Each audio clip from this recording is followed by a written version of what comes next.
When I was a child, my mother tried to hide me from a demon.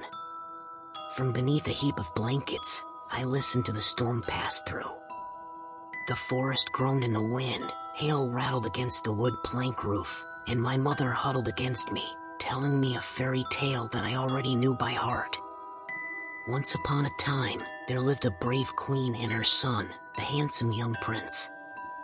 They lived in a cabin deep in the woods, because the brave queen had a terrible secret. The young prince's father was secretly a terrible demon. He could fool the rest of the world, but not the brave queen. She knew that while he looked and spoke like a man, he was really a demon in disguise. That's why she escaped from the palace with her young prince and hid him away someplace where the demon would never, ever find him. What did the demon look like? I always asked, even though I was as terrified as I was fascinated by the answer that was coming. Well, my mother began, her paws filled by a peal of thunder. His skin is as gray and rotten as an old dead tree. He has 6 fingers on each hand, and his nails are as sharp as hawthorn needles. His smile is as wide as a grinning deer's skulls, and when he opens his mouth, it's big enough to swallow a little boy whole. But nobody else can see it. To them, the demon is another person, just like you or me. He's very clever, and it wasn't easy for the brave queen and her handsome prince to get away. The demon hired wicked men to follow them, and the brave queen and her handsome young prince had to give up all the luxuries that they used to have in the palace. Several times, they were nearly caught. When that happened, they had to run away and leave everything behind. It wasn't easy, but the brave queen would have done anything in the world to be with her handsome young prince. The battering wind and rain were so loud that I could barely hear my mother's voice, but it didn't matter. I could feel her warmth. I snuggled against her and fell asleep. I saw the demon for the first time the next morning, or at least, I thought I did. My mother and I were collecting mushrooms by the creek when the hair on the back of my neck suddenly stood on end. I was being watched. I could feel it. I looked frantically around for my mother, but she turned her back to me for a moment as she foraged. Normally, she never let me out of her sight. How long had the demon been stalking us, just waiting for an opportunity like this? A twig snapped. I spun around to see a black, vaguely humanoid shape moving toward me through the woods. I ran to my mother, too terrified of the thing behind me to even scream. Grasping immediately that something was wrong, my mother abandoned her mushrooms, scooped me into her arms, and ran for the safety of our cabin.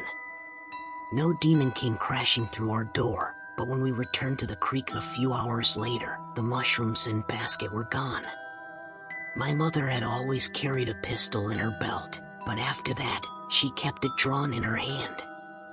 As dusk settled on the forest, she burst into the clearing that surrounded our cabin, searching for any sign of the demon. A gunshot reverberated among the endless trees. "Come out, you bastard!" my mother screamed. "You might want him, but you'll never have him." It was then that I heard a second set of footsteps fast approaching the cabin. There was no time to close it or to warn my mother. I pressed myself against the wall and shut my eyes instead. Seconds later, a small square something flew through the cabin window. It was a picture. It showed my mother and I smiling with a man who looked like me. On the back, strange symbols had been scribbled with black ink. I peeked out the empty window into the gloomy woods. Whoever had thrown in through the window was long gone. I found myself staring at the picture for a long time, wondering if it was some kind of evil magic that kept me from tearing my eyes away. I was so lost in those 3 smiling faces that I didn't even notice that my mother was back. She snatched the photo out of my grasp with trembling hands, muttering 2 blood-chilling words. "It's him." Pistol in hand, she started packing right away and jumped at every sound. Once everything we could take had been packed into her ancient, rumbling Chevy truck, she splashed gasoline through every room of the cabin and struck a match. Before we drove away, she threw the photo into the blaze. Fog had rolled in with the cool night air, turning the woods into a sea of light. We hardly ever left the cabin, and the overgrown dirt track that led away from it was difficult to navigate at the best of times. My mother drove white-knuckled, gritting her teeth at each pothole and scraping bush.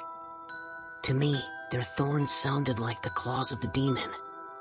With a sudden boom, the steering wheel went slack. My mother braked frantically, and when I saw the whites of her terrified eyes, I knew that we were thinking the same thing. Both tires bursting had been no accident. Something flew out of the fog and crashed into the driver's side window, creating a spiderweb pattern crack. My mother shrieked, covering her face against the glass as something else shattered it. Hands reached through the shattered glass. They pinned my mother's arms to her side as she fired her pistol wildly. In the cramped space, the sound was deafening. I shut my eyes and covered my ears, waiting for the nightmare to be over. Instead, my mother was dragged out the window into the darkness. No matter how tightly I pressed my hands over my ears, I could still hear her screams. They turned to moans and finally, to silence. That silence, that waiting, was worse than everything I'd experienced so far. In the end, those unfamiliar hands closed around me, just as I always knew they would. "It's all right, son," a husky, unfamiliar voice sobbed into my neck. "It's over.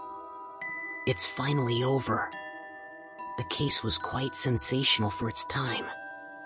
There were many who questioned the motives and legality of a father who used private detectives and second-hand police chain spikes to recover his son when the law wouldn't do it, even if the mother was a member of a cult. At the time, of course, I was concerned with other things, like all of the big words the men in white coats around me were using. Words like malnutrition, illiterate, and brainwashing. Later, there would be other, better words. Words like school, bicycle, games, and friends. My favorite words of all, however, I learned thanks to my father, family, and home.